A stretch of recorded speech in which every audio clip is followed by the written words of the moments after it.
told y'all I was coming back in a minute. But all right, Wildout Wednesday is back. Now, we got to make sure Keri can get on here. So I'm about to hurry up and bring him on here so we can see if we can hear him. Can you hear me now? You can hear me now, right? Ow! Shaka Khan. What's up, Keri? How are you, sweetie? You know what it is? I have two computers at my desk, and one of them, the one I usually use, seems to have a choice whether it wants to work or not. So I'm using the smaller one. So I apologize. I'm tired of these computers today. I'm tired of computers for today. Yeah, I am too. I'm not about the CP time, so I'm sorry about that. I'm done with you, but it's all good. All right, Keri. So before you introduce yourself, okay. I think it's important for us to kind of walk through. I just need to walk through your resume before you even introduce yourself, because I want you to introduce yourself as Keri. Don't tell them too much. Y'all, that's why I said everybody always speaks about the woman with many hats, right? So why you ain't got the hats so we can switch them out? I'm just trying to understand. You were supposed to have 10 hats lined up so we can start talking about hats. I had this one on and I wanted to look fresh and clean with the new fitted for your show, sweetheart. Ain't nobody dope as you. You just so fresh, so clean. Right. All right, Keri. Tell them who you are. Keri D. Singleton, host of the Keri's Korner radio show, award-winning author, and also the president of Entrique Magazine. What's going on, everybody? And more importantly, your guests. Oh, and Keri, I wanted you to introduce yourself because you are a host, you are a president, you are an executive. And I think we need to do this more often because people always feel like, I'm not bringing no other host on my show. Why not? Yeah, you do what you do. And I think, Keri, what I love about you, and we're going to talk about, each entity, but what I love about you is that you literally take your guests and take your connections and you connect other people. But that's abnormal, right? You know that we're abnormal. You do know that, right? I know. It's sad, though. It's sad. It's like the crab in the barrel thing. But for me, I feel like, when I started off in the game, I learned to network. I believe that networking is the most important component of particularly this business. And then I just love, making, connections and building. I like to be a part of a building process. So, yeah, as soon as you reached out to me, I was like, yes, I want to do your show. It'd be an honor to speak to you first and foremost. And then I wanted to, get you involved in stuff, get you involved with the magazine and the radio show and connect all the dots, because really that's what it should be about. I know that's what it's not a lot. It's not like that a lot. A lot of competitiveness and cattiness and crab in the barrel mentality. But, I like to try to, connect the dots. I mean, we're stronger as a team than we are as a unit. And so that's how I Agree. Tell us about Keri's Korner. I want to talk about of course I want to talk about the radio first, but yeah, tell us about Keri's Korner. Can we first talk about how dope your hair looks? Yes. Oh my God. Thank you. Let me tell you why I just said, oh my God. So my executive producer is not here. But she sent me a message and said, fix your hair because it looked like you had a long day. So yes, she did. Yeah. And my EP gotta be like somebody really, really close to me. Like I don't tell people really who it is, but yeah, she's very close to me. So it's like I could imagine her face saying that. So I imagine her sitting over there like, if this, don't fix her hair. Because she and my mother have similar personalities. So I already know how she said it. I love your hair. So I had to say that first and foremost. So the Keri's Korner radio show has been on for 7 years now. We're on 7 different networks. We started in April. The show's first episode was April Fool's Day, April 1st, 2013.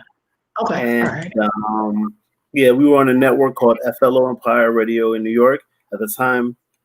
We aired the show aired at 8:00 p.m. Eastern Standard Time, and we were a 2-hour show, and we did. We did our numbers the first day. I was pretty surprised, to be honest. The backstory behind that actually is that I was a co-host on another show on that network, and that show was slated to be canceled.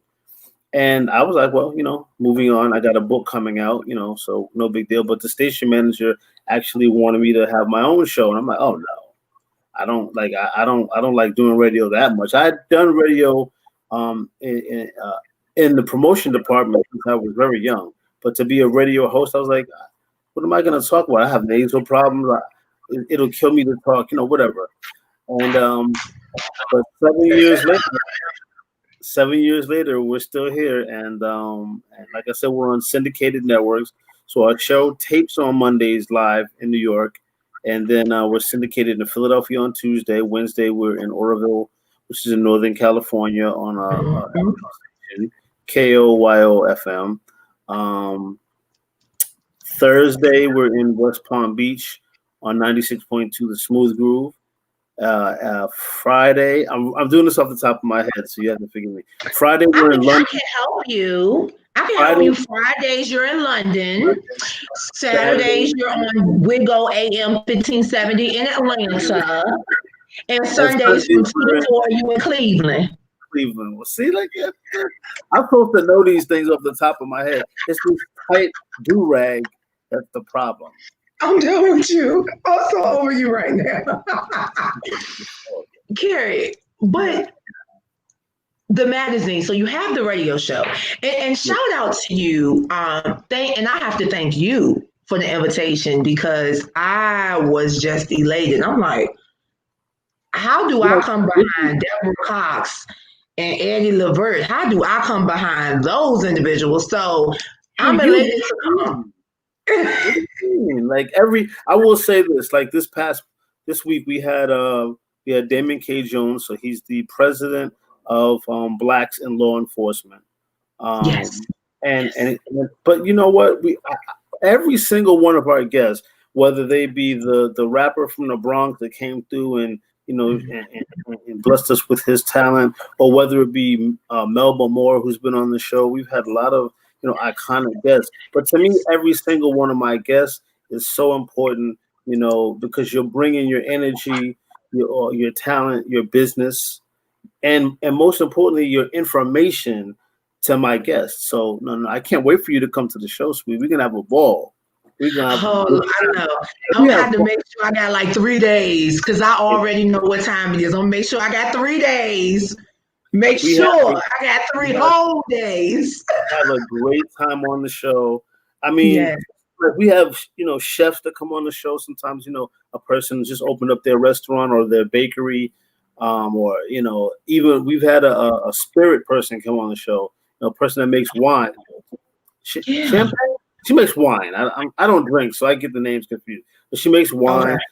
She comes on the show, and we drink. Well, my staff drinks. I try to, I don't drink, but we have a good time. But we just have a good time, making sure that the listeners know about whatever our guest is doing. But we're having a good time while we're doing it. So yeah, that's that. And then Entrique Magazine, I became the president of the magazine, I believe in 2017. They actually surprised me by putting me on the cover of the magazine for that particular issue, and said, "Hey, you're the president now. You're no longer the vice president." I'm like, "Oh, thank you." So, Entrique Magazine, I've been with the magazine since 2016. The publisher Dwayne Butler asked me to come aboard as the magazine's vice president. Initially, I was just a contributing writer, and he asked me to come aboard as vice president. And then a couple of years ago, I think it was 2017. I'm actually trying to look at the signage, but I'm pretty sure it was 2000. Maybe it was 18.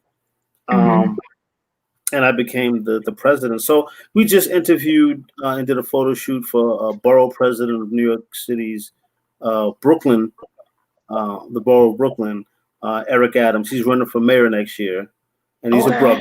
So I'm excited. Hey, let's do it. Yeah. So I mean, it's fun. I love what I do. I can't say that I don't. And of course, I'm an author. Of course, I have to. And we were going to talk about that autobiographical poetry. Yeah. So tell us about it. So yes, journey. I put out a book called The Wanderer's Game. Can you see it? There you go. Yeah. Mm-hmm.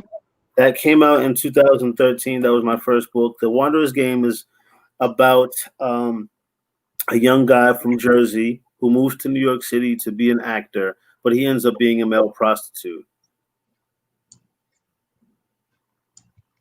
Yeah, he sleeps with men for money, but his girlfriend doesn't know it. Mm-hmm. So that's this book.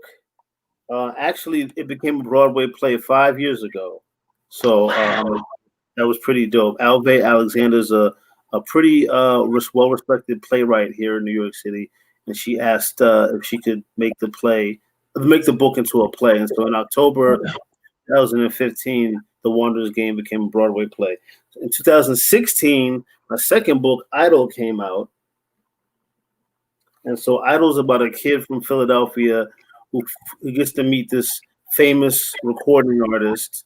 And he's her biggest fan, and he falls in love with her. So she has a boyfriend who is also her manager. She cheats on her boyfriend with the young fan, and they develop like a lover's triangle. And that came out in 2016. And lastly, this June 15th, I released my latest project, which is called Journey, the Poems. And it's a collection of 30 poems so that's this one. And 5 of the poems from this book are being made into an album, a spoken word album. So I'll be releasing that before the year is over. So I'm staying busy, sister. You are. And you know what? I love it. I absolutely love it.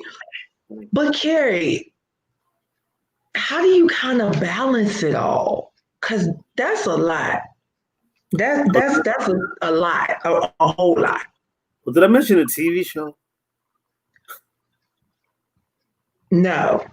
I know because we didn't have a conversation about the TV show. No, I'm trying to keep that under wraps, but yeah. Sessions Cafe is my new talk show that'll be coming out. We're just waiting for the television studio to reopen because the COVID in New York City is still yes. So yeah, but that'll be a talk show, very much like CNN, sort of. More of a serious tone, I like that.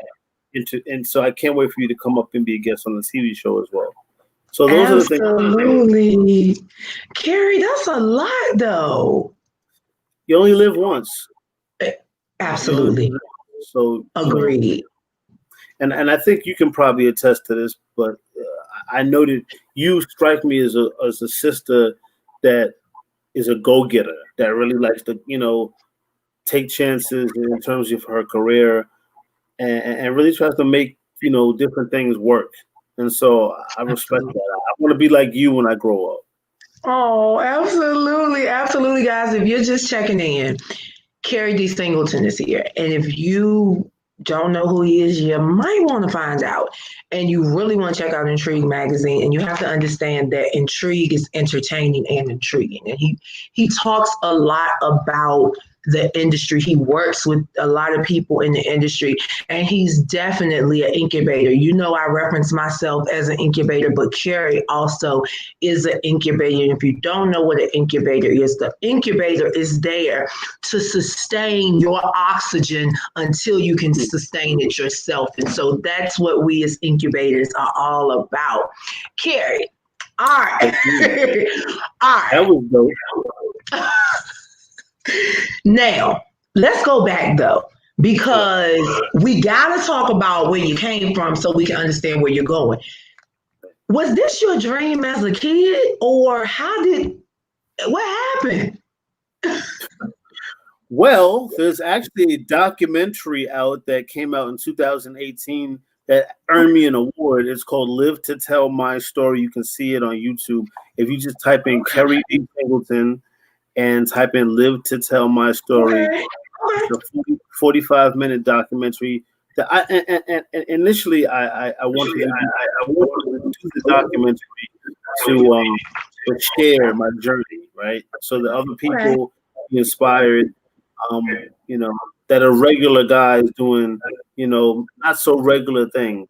But I'm a regular guy from Roxbury, and I've got my translation. So I grew up in Roxbury, which is the hood in Boston. New Edition from there, Donna Summers from there. I really just wanted to. Initially, I wanted to be in the music business, but I wanted to work in the promotions department. At the record labels behind the scenes. I started at a small radio station. I had an internship at a small radio station in Boston, and then I kind of got the bug, wanted to move to New York City, and I was still working for different record labels when I moved to New York. And it hasn't been easy. It wasn't an easy journey. It wasn't like, oh, I just moved to New York City and I started. No, there was poverty, there was prison, there was a lot of things that happened before I became the person that now gets called Mr. Singleton, as opposed to inmate, blah blah blah blah blah. It was 5, 7, 4, 3, 2, 1. Yeah, you know what I mean. It was definitely a journey. So I did the documentary so that people that are going through whatever they're going through, it could be drug addiction, it could be prison, it could be abuse, any of the things that it could be sickness, depression. There's a gazillion things that we deal with in a society. And a lot of people often take their situations and make it who they are. I chose not to do that. Yes, I went to prison, but I didn't consider myself a prisoner. You understand what I'm saying? Yes. I was just through, and it was something that I had to go through in order to get where I am at today. Actually, all the books that I wrote, the 2 novels that I wrote were written while I was in prison. The poems, the vast majority of them from this book are from my years in prison, and that was over 10 years ago. So I did all of that because I just really wanted to, in terms of the documentary, I really wanted to be able to inspire other people that they can do whatever they want to do, and not to let their circumstances become their reality. So that's my story. You know what, Keri? Let's just go there. Tonight's theme and tonight's theme is delayed but not denied. Just said that, to Yvonne at 7:30. And the reality is that, and guys, y'all already know, this is Wildout Wednesday, even though it's consultant time, it's on Tuesdays. Y'all know I keep it a stack and I'm gonna be transparent. And there I have, been dealing with some things, and I'm just like, everything else is in order. Why isn't this in order? But I had to really realize it. Like, sometimes that delay is necessary, to teach you patience, to teach you that, yeah, you got all this when you wanted it, but I'm not going to give you this when you're going to wait. So I appreciate you for telling your story and for talking about the history leading up to here, because I think that sometimes we forget that there are so many things going on around us that we could get caught up in. And sometimes that delay is necessary to truly bring us back to reality, so that when the approval comes through, we can go back and be like, you know what? Thank you, Lord, for real. Right. Because at the end of the day, sometimes we do get used to getting blessings all the time that we don't realize, look, oh, you're going to struggle, baby. You're going to struggle because it's not going to be easy all the time. Yeah, it taught me to, there was a time before that documentary came out, I would never talk about prison. In fact, people, when I would do my rounds to promote the books, people would ask me, well, when did you have time to write those books? I would give them the answer. Oh, I went to Roosevelt Island. That's a residential community in New York City. I went to Roosevelt Island. It's a really nice, peaceful place, and I sat and write my manuscripts. That wasn't the truth. I might have gotten inspired after the fact, but the truth of the matter is, those books were written in the basement of a prison in solitary confinement. And I just didn't want to, tell that because it wasn't a story, it wasn't a part of my story that I was particularly proud of. But I did the documentary. We won an award for best documentary of the year. And when the host brought me on stage, instead of just saying, here's Keri D. Singleton, he read my whole rap sheet. Basically, he read like, this man was locked up and blah blah blah. And I'm sitting in the audience with my mother, like, oh God, like, they don't need to see the documentary. It was when I got on stage, everybody clapped, and I took that as a sign of they get it. They are not looking at me as this scumbag, No, they're looking at a brother who went through what he went through, and he got through it. So I spent the following summer, which was 2019, last year. I spent the summer going to different youth prisons in New York, youth jails, I should say, in New York City, and speaking to the kids. That was how I got my biggest rewards. Now I had the confidence to talk about going to jail. Yeah. So I would go and talk to the young kids and bring my book and tell them about the radio show and say, hey, when you get out, excuse me, give me a ring. I give them my card and I say, you want an internship, you want to change, you want to get out of your environment, give me a ring. And I meant every word of it, and that was a powerful thing for me to be able to reach out to some kids who were experiencing at 18 and 17 what I was going through when I was in my 30s. It's rough. You got to play tough, and all the while you are terrified because you don't know whether you're going home or whether you're going to go to state prison for years on end. So it was cool to be. I've mentored. I speak at high schools. I've spoken at colleges, and that's wonderful. But I think for me, it's a little bit more. And I've gone to college. I've graduated with honors. I'm a member of Phi Theta Kappa of the Honor Society, and I majored in criminal justice after prison. I did too. Well, not after prison, but right after prison, I went and got on the Honor Society. But still, it was more rewarding, to be completely honest, to go and talk to the kids who had probably dropped out of school and were looking possibly at spending some significant time behind bars, because I feel like they needed some inspiration. And that's, I've been where you're at, so I kind of understand. But great. Oh my guys, if you are just checking in, Keri is spectacular. Thank you. He is really at a place where he's ready to truly show you what he's working on, what he has to offer, who he is, and why he does what he does. And that's why he's been rocking out with me tonight, because Keri Singleton is a man of many hats. So, Keri, do you have any final thoughts for our viewers? Yeah, just to expound on what I was saying, don't allow your life's experiences to dictate your life. I mean, life for me is like a classroom. Every single day that I wake up, it's a new journey. I have no idea who I'm going to meet that day.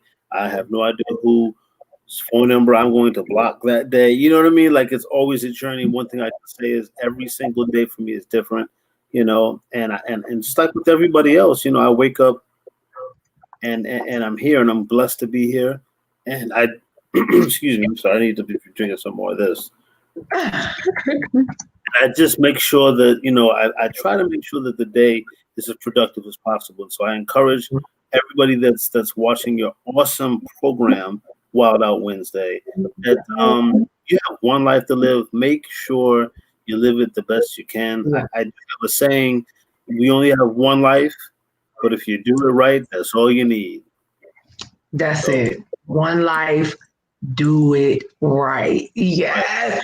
So that's YOLO, YOLO DIR. Got it. So you gotta get a shirt made. YOLO DIR. Hey, I'm going to Hawaii with my mother in December. And she's very upset about this. But Mom, it's gonna happen. I'm going shark diving. Oh. And I always get that face. I've loved sharks ever since I was a kid. I mean, I'm gonna be in a cage. Look at her face. I'm gonna be in a cage. I will cheer you on. Go. I'm not going to go. My mother's like, if you go shark diving, I'm not coming on the trip. I'm like, come on, like, stop. But you know, Mama, I'll let you. But Mama, go. Just go. Just know. No, but you know what the point is? You only live once. It's something I've always wanted to do, so I'm gonna do it. And I think that we should all remember that component of what I'm trying to say. You know, you only hear once, whether you're behind bars, whether you're in a drug rehab, whether you're, you know, living in a Beverly Hills mansion, whether you're struggling on welfare, whatever it is, it's your life. You got to make that work for you, and spread the word, spread the love, and encourage other people too. Yeah. Absolutely. Oh, thank you for the platform. Thank you so much. It was really dope being on your platform. That's really cool. Salute to you. You have a great platform. You have a huge audience. People love you, and people pay attention to you. And we are collectively very lucky to have you, sweetheart. So thank you for having your show and for having me on it. And Keri, I salute you, and we will definitely continue to collab and make things happen. Thank you so much for being here this evening. Make sure you follow her. You see the ticker tape. But they gotta follow you too, y'all. Keri D Singleton. All you gotta do is type it all in together. Follow him on IG because we gotta get that IG. We gotta get those followers up. Do you hear me? Keri D Singleton. KERID Singleton. Yes. We won't talk about that, but unfortunately, my social life lives up to my name. Look, but it's all good. Yeah. But you know what? And one of the things that I think we have to say, you have to be careful in this industry. Yeah, so play it safe. Hello, somebody. Everybody. Thank you for closing out this segment of Wildout Wednesday. It's been super dope. We kicked off with Yvonne Sanaa Jones. We rolling out with Keri D Singleton. But until the next time, peace and love, everybody. Have a great night. You too. Thank you.